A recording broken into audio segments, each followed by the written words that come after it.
Good morning, folks. This is Jeff Pelly from IU17, and I'd like to welcome you all back to our next IEP Best Practice series, this time focusing on special considerations.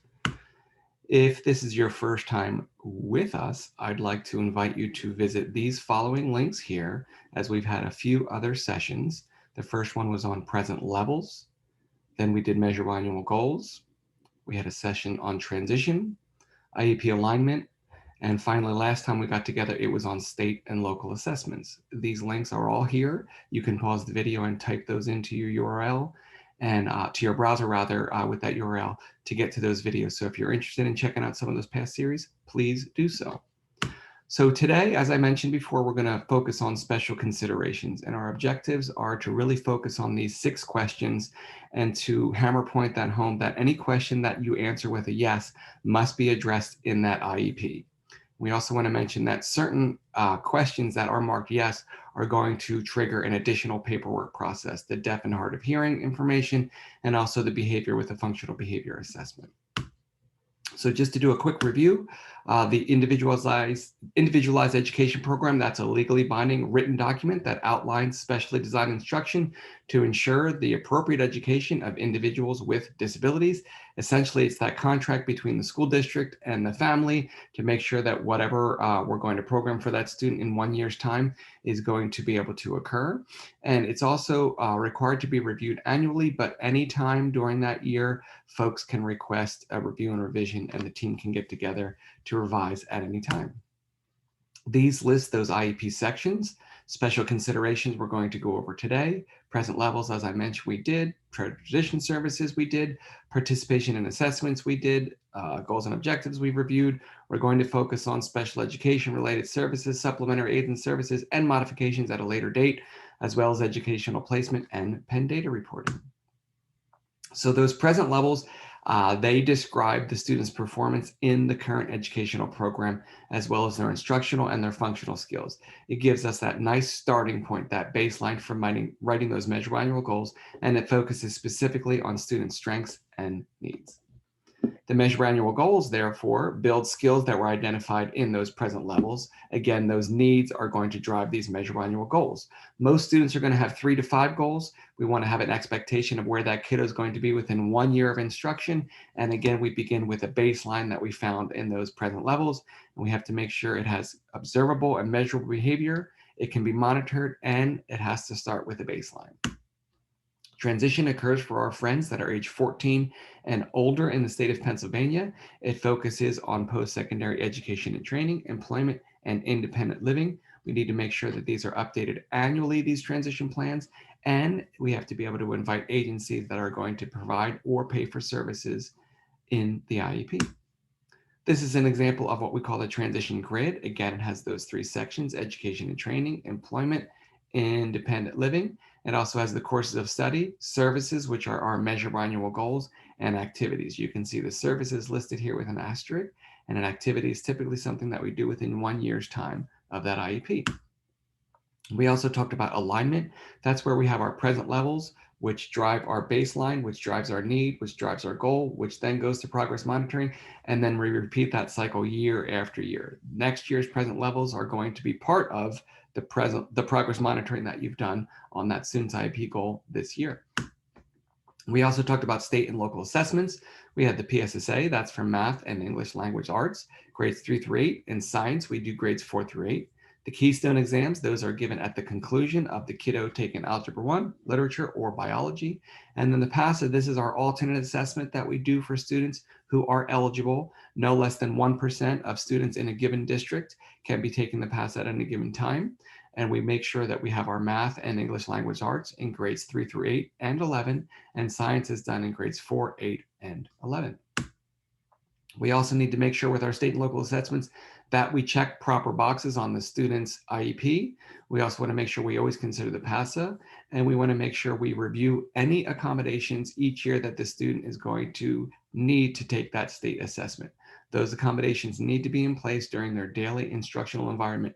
We can't just have those accommodations for the actual state assessments.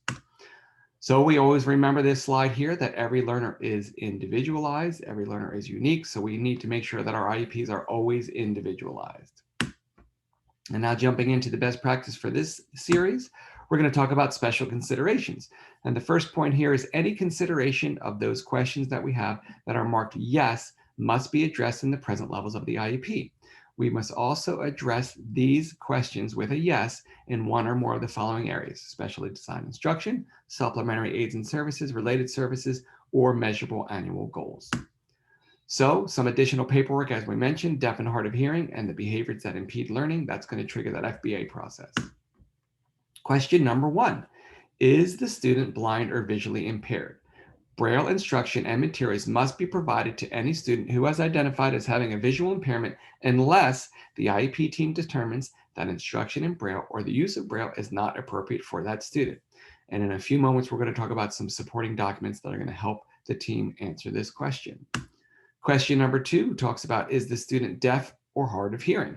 And we need to make sure that the IEP includes communication plan to address the appropriate language and communication needs, opportunities for direct communications with peers and professional personnel in the child's language, communication mode, academic level, and full range of needs, including opportunities for direct instruction in the child's language and communication mode. We have to consider the assistive technology and services if applicable, and we also have a supporting document for this question as well. Question number 3 talks about, does the student have communication needs? This is where our speech and language services come into play. The team must give special consideration to the communication and language needs of every student. This is determined by observation of daily interactions and a variety of communication partners.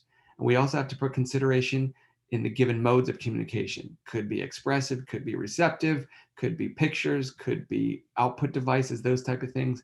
And we're always going to focus on our family input. It's very critical to help us guide the answer to this question as well. Question number 4 talks about, does the student need assistive technology devices and or services? So we have 2 different points here, a device and an actual service, okay? An assistive technology device means any item, piece of equipment, product system, whether acquired commercially off the shelf, if it's modified, customized, that's used to increase, maintain, or improve the functional capabilities of the child with a disability. Again, that is focusing on a device. The second piece talks about assistive technology service, and that means any service that directly assists that student with a disability in the selection, acquisition, or use of an assistive technology device.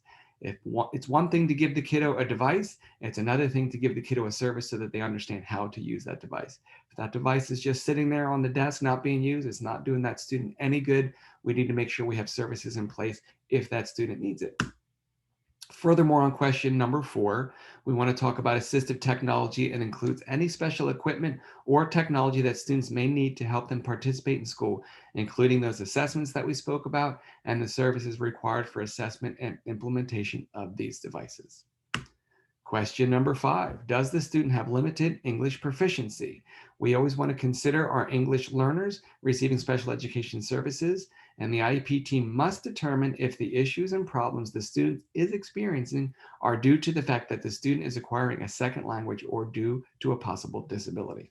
That's how we tackle question number 5. Question number 6, does the student exhibit behaviors that impede his or her learning or the learning of others? For a student whose behavior that impedes their learning or the learning of others, the IEP team must consider strategies and supports, including behavior interventions to address that behavior. This is very important, my friends. If we check yes, then a positive behavior support plan must be developed. That plan needs to be based on a functional behavior assessment, and that's going to become part of that student's IEP. And every year, we're going to revisit that positive behavior support plan to make sure it's working for the student there. So question 6, if we mark that a yes, that's going to trigger that extra FBA process.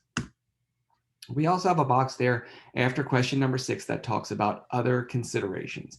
It's a blank box and the team can type in many different things there. I've seen where students sometimes are going, if a student has a nickname, we might type in the, special considerations, other considerations box, James is better known by Jimmy, so we have that right out of the way in the beginning of the IEP. We also can take in any other considerations. For example, for our friends that are turning 18 in the duration of the IEP, we always want to make sure we address voter registration there as well. So that other considerations is up to the IEP team. You can leave it blank if you feel like you need to, or you can pop some other information in there as well. So we also have some supporting documents, as I mentioned earlier. This is the URL that you're going to type in to access those documents there. You can pause the video to type that into your browser. And those documents specifically talk about answering special considerations for students who are blind or visually impaired. We also have one that talks about communication considerations for students who are deaf, hard of hearing, or deaf-blind, and also a guide about assistive technology in the IEP. Take some time to check out those documents, download them, print them out. They're going to be very useful for the IEP teams with answering these special considerations questions. And to wrap things up, we want to make sure that we always understand any question that's answered with yes, we have to address that in the present levels of the IEP. We also need to make sure that we're going to address it in these other areas, if applicable: special design instruction, supplementary aids and services, related services, and the measurable annual goals. I want to thank you all for hanging with us today. My email address is right here, jpelly@iu17.org. Feel free to give me a phone call here with my extension at 1007, and we will be back next time with some more topics on our IEP Best Practice series. I truly appreciate your time. Thank you so much, and I hope you have a great afternoon. Take care.